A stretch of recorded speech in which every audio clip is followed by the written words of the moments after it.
What's up, YouTube? This is William from W&J Wrestling, and this is the pay-per-view review for Night of Champions.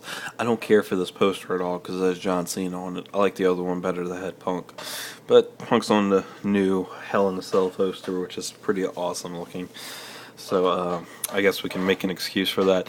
But yeah, overall, Night of Champions, this was a great pay-per-view. I know if you watch Predict a Match, I've said this is one of my favorite pay-per-views of the year. Just because I love the concept of every title being on the line. I think that's the way most pay-per-views should be, If not every title, at least most of the titles should be on the line. Because, majority of the times, you never see the Intercontinental or the U.S. title on the line in a pay-per-view match. So, no, I think those titles should be treated just as the world titles are. They should all have, significant storylines, and they should all, constantly be in feuds. I think it would bring so much relevancy, not just to the titles, but the people holding the titles. And that's what this pay-per-view does. It spotlights those titles, and so let's go ahead and move on to it. The show started off, it was actually on YouTube, which is really annoying to watch, because I don't know if anybody else has this problem, but whenever I go to watch the YouTube show, it lags all the time. And then half the time my laptop just doesn't even want to load it. And there's nothing wrong with my laptop. It's brand new, and it works fine for everything.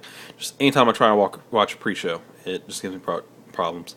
But anyway, Zack Ryder won the pre-show, and he's now the number one contender for the United States Championship, which is really good. Ryder deserved it. He's really popular with a lot of people. He's a good wrestler in the ring. He's good on the mic, And so I gave this match a 3 out of 5. Because it was a pretty decent battle royal. Nothing truly spectacular. Like watching the Royal Rumble. It's completely different. But it was good enough to get a 3 out of 5, and it's cool to see Ryder win. Next up, Miz beats Cody, Sin Cara, and Rey Mysterio to retain the Intercontinental Championship. The way this match ended was amazing, because I think Miz went to powerbomb Sin Cara, and Sin Cara put a mask over him, so Miz couldn't see no more. And so Cody was going to deliver Crossroads on Sin Cara, and Miz came from behind and hit him with the skull-crushing finale to retain. Now, as you can notice, next to these two guys, I have the words botch artist. And that statement is fully true. If you do not believe me, go watch this match. Because I gave this match a 3 out of 5 because I thought Miz and Cody did a phenomenal job throughout the match. They were clean throughout the entire performance, did a great job. Sin Cara and Rey Mysterio, I don't think they've ever botched so much in their entire life. This match had the potential to be 4 out of 5, 5 out of 5. And I almost gave it a 2 out of 5 because of those two, but I couldn't take away from Miz and Cody, who did a phenomenal job compared to the botch artists that screwed up just about everything they did in the ring. Yeah, it was really that bad. If you watched the pay-per-view, you know what I'm talking about. If you didn't watch the pay-per-view, I really suggest looking for this match somewhere because they did a god-awful job. But yeah, moving on. Kane and Daniel Bryan beat R-Truth and Kofi to win the WWE Tag Team Championship. This was a really good match, and the finish was great. It was like how they became the number one contenders, except, Kane didn't chokeslam him. Instead, Bryan pushed Kane off the top rope to land on Kofi and get the pin, which was hysterical. But overall, it was a really good match the entire time, back and forth. Kane and Bryan kept up their whole arguing with each other thing that they do the entire time. And then later, after they won the belts, they're running around backstage yelling, "I'm the tag team champions," like each individual person. So I thought that was hysterical. And then Kane dumped the Gatorade cooler on the on Bryan and AJ and Dr. Shelby, and it was just funny. So yeah, I gave this match 4 out of 5 because it was really good. It was really entertaining the entire time. Good wrestling, no botches. It was just really enjoyable. So relevancy to the tag team division is returning. Antonio Cesaro beat Zack Ryder to retain the United States Championship. I figured this was going to happen. It's too early to take the belt off of Cesaro, but they did good by putting him against Ryder. Reason being because Ryder's phenomenally popular with so many people. So it just makes Cesaro look like a better heel. to beat someone that the crowd loves so much. Now, hopefully, Ryder quits getting buried by everybody because it's starting to get annoying. I like him, but it's understandable for this. But losing to Damien Sandow, we'll talk about that in the next week of wrestling. So yeah, I gave the match 3 out of 5. It was a good match, nothing truly spectacular, but it was good wrestling from both guys. So 3 out of 5 was a good match. Randy Orton beat Dolph Ziggler in a match. The only thing I can say of the match, it didn't have a title on the line, but these two put on probably the second best performance of the entire night. I had to give them a 5 out of 5 just because there wasn't an uninteresting moment in this match. It was good back and forth the entire time. I kind of wish Ziggler would have won to make him look a little better, but regardless of that, the match was clean. I couldn't take anything away from the match. It was a 5 out of 5. Just an overall good match, good performance from these two. And Orton flipped off somebody in the crowd, which is pretty funny. Yeah, we don't know if he's going to get in trouble for that, but somebody pissed him off and he was just like, finger! So yeah, good match though.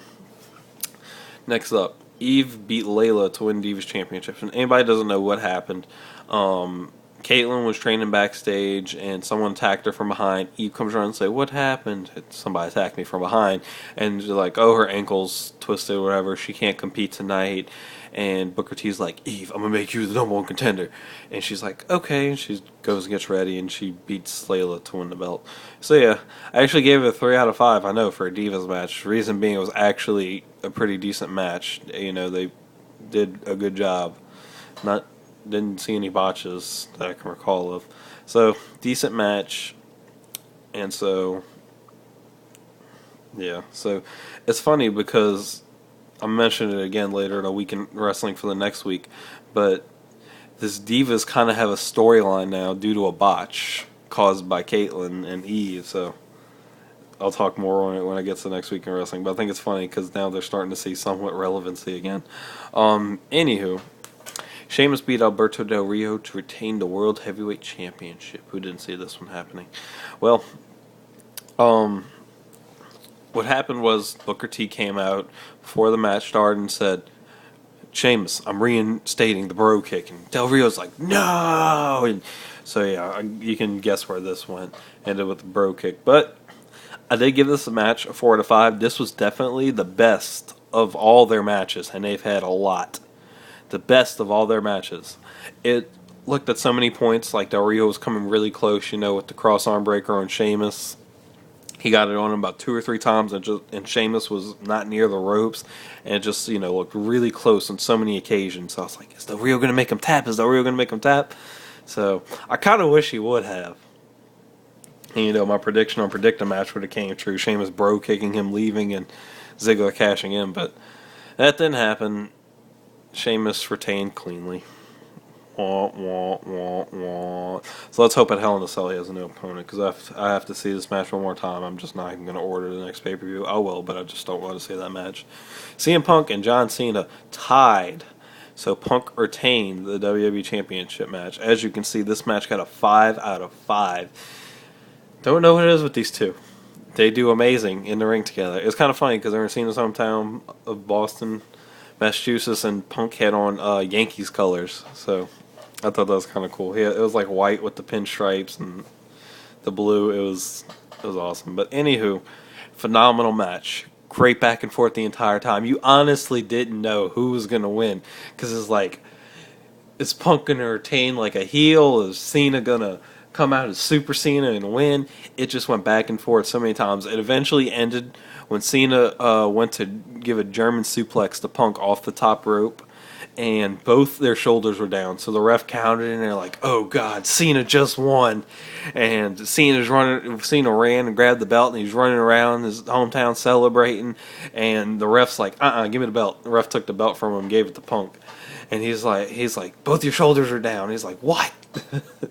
So yeah, Punk retained.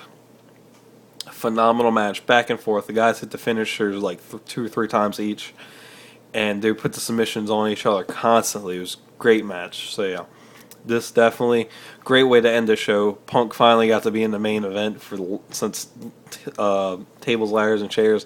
It's a great match, and you know what? Cena actually wrestled, which made this good. If he actually was like this in every match he was, people probably wouldn't hate him so much. But they probably still would because they don't want him to win all the time. But still, he showed that he knows how to do stuff in the ring. He just needs to do them more often. But this has been the pay-per-view review for Night of Champions. Thank you for watching, YouTube.